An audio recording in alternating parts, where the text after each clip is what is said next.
আসসালামু আলাইকুম ওয়া রাহমাতুল্লাহ। কি অবস্থা সবার? আজকে আমি তোমাদের সাথে খুবই গুরুত্বপূর্ণ একটা টপিক নিয়ে আলোচনা করব, যেটা তোমরা এখন বুঝবা না।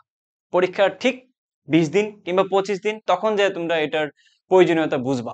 তো যেহেতু তোমাদের হাতে সময় আছে, আর যেই কারণে তোমাদের চান্সটা মিস হয়ে যাইতে পারে, সো আমি সেটা নিয়ে আগেই তোমাদের সাথে কথাবার্তা বলতেছি, যাতে করে তুমি এই ভুলগুলা না করো এবং তুমি যাতে পরীক্ষায় একটা বেস্ট পারফরম্যান্স দিয়ে আসতে পারো। তো পরীক্ষার হলে ভালো করার বেশ কিছু ক্রাইটেরিয়া আছে। তুমি যদি ভাবো যে আমি পড়তেছি যা হুট করে পরীক্ষার হলে যাব, ধাম করে সব দাগায় দিয়ে আসবো, এটা ভাই পরীক্ষার আগে মনে হয়, বাট পরীক্ষার হলে যাওয়ার পরে বোঝা যায় যে আসলে তুমি কত বড় ভুলটা করছো। আচ্ছা, তুমি আমাকে এটা বলো তো আগে, পরীক্ষার ঠিক 10 থেকে 15 দিন আগে মাথা একদম ফাঁকা ফাঁকা লাগে না? মনে হয় না যে সবকিছু তো পড়ে ফেলছি? আবার মনে হয় যে আচ্ছা কিছুই পড়ি নাই, কিছুই পারি না। মানে এরকম অনেক বেশি ফ্লাকচুয়েট হয়।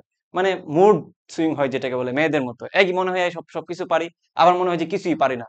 তো ওই যে একটা মুড সুইং এর যেই তুমি মধ্যখানে পড়ে, যে তোমার কনফিডেন্টটা অনেক লো হয়ে যায়। তুমি বুঝতেই পারো না যে কি পড়ছি, কি পারি না, কি পড়তে হবে। তো এই যে একটা কনফ্লিক্ট, এইটা থেকেই আসলে জন্ম নেয় সব থেকে বড় যেই হতাশা, এবং ওইটা থেকেই তোমার প্রিপারেশনটা আগের যা পড়ছো সব একদম জ্বলে যায়। সো বুঝতেই পারতেছো যে কত বড় একটা জরুরি বিষয় স্টাডি মেটেরিয়ালটা তৈরি করার জন্য। সো আমি সাস্টের স্টাডি মেটেরিয়ালটা কিভাবে তুমি, বা রিভিশন মেটেরিয়ালসটা তুমি কিভাবে তৈরি করবা, ওইটা নিয়ে আজকে আলোচনা করব। আচ্ছা, তো দেখো, প্রথমে হচ্ছে কেন তোমার আসলে জরুরি এটা জানাটা। প্রথম কথা হচ্ছে যে মেমোরাইজিং। পরীক্ষার আগে তুমি অল্প সময়ের ভিতরে সবকিছু কভার করতে হবে।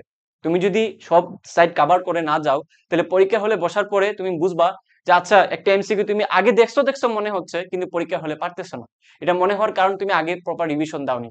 তারপর দেখো, কুইক রিভিশন। তুমি যত কম সময়ের ভিতরে রিভিশন দিতে পারো, ততই তোমার জন্য ভালো। কারণ পরীক্ষার আগে তো ভাই তুমি বসে বসে 600-700 পেজের পুরা একটা বই শেষ করতে পারবা না। তাও আবার এখানে সাবজেক্ট অনেকগুলা, ফিজিক্স, কেমিস্ট্রি, ম্যাথ, বায়োলজি, প্রত্যেকটারই সেকেন্ড পার্ট আছে।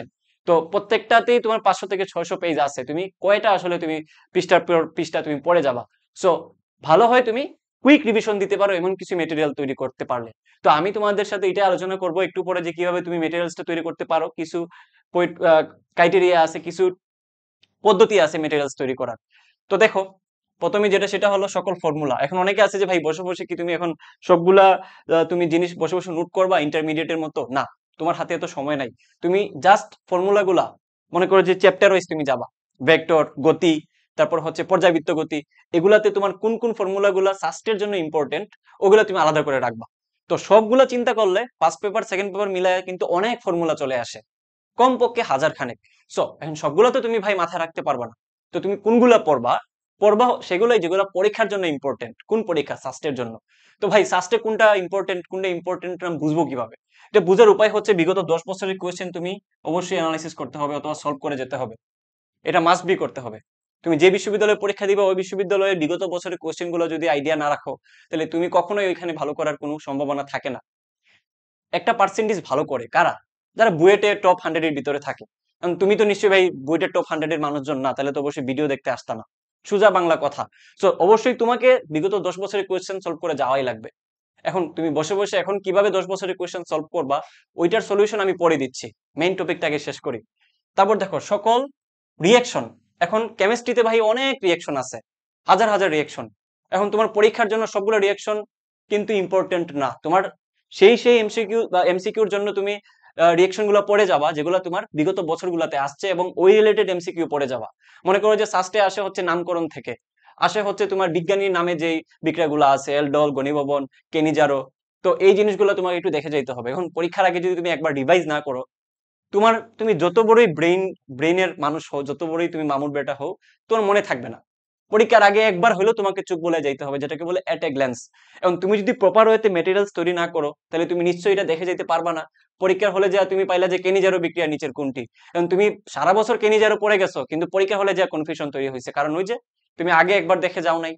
তো এটা বায়োলজির ক্ষেত্রে আরো বেশি হয়। দ্বৈত পছন্দের অনুপাত কোনটা মেন্ডেলিফের ক্ষেত্রে, এবং স্টার্ট কোডন কোনটা, ইন কোডন কোনটা। তো ওইখানে মানে পেস্ট লেগে যায়, কারণ এগুলো মাথায় থাকে না। তোমাকে পরীক্ষার আগে একবার হলেও এট এ গ্ল্যান্স দেখে যাইতে হয়। এই জন্যই তোমার রিভিশন মেটেরিয়াল অনেক বেশি ইম্পর্টেন্ট। বোঝা গেছে তো? বুঝছো? এতক্ষণে বুঝে যাওয়ার কথা। তাহলে কোন ডিরেকশন গুলো পড়বো? ওই যে বারবার বলতেছি, বিগত 10 বছরের কোয়েশ্চেন, ওইগুলো অ্যানালিসিস করে পড়তে হবে। নাইলে ভাই তুমি আজারি স্যারের বই নিয়ে বসলে এখানে লক্ষাধিক রিয়েকশন আছে, তুমি কি সব পড়ে যাবা? বুকা তুমি? তুমি তো বুকা না। অবশ্যই তোমার বুদ্ধি আছে, সাস্টে পড়তে গেলে তো একটু মিনিমাম লেভেলের আইকিউ থাকা উচিত। তারপর দেখো শর্ট নোট, এখন ওই লম্বা লম্বা নোটের দরকার নাই, শর্ট নোট করে রাখতে পারো যে আচ্ছা আমি এই ফর্মুলাটা এইভাবে করে পড়ছিলাম, বা একটা কঠিন ফর্মুলা তুমি মনে করো যে কোথাও ইজিলি পড়াইছে, মনে করো যে আমাদের স্লাইডে কোনো একটা ভাইয়ে তোমাকে একটু ইজি ভাবে পড়াইছে, ওইটা তুমি একটা নোট করে রাখো, ওইটা তোমার পরবর্তীতে কাজে দিবে।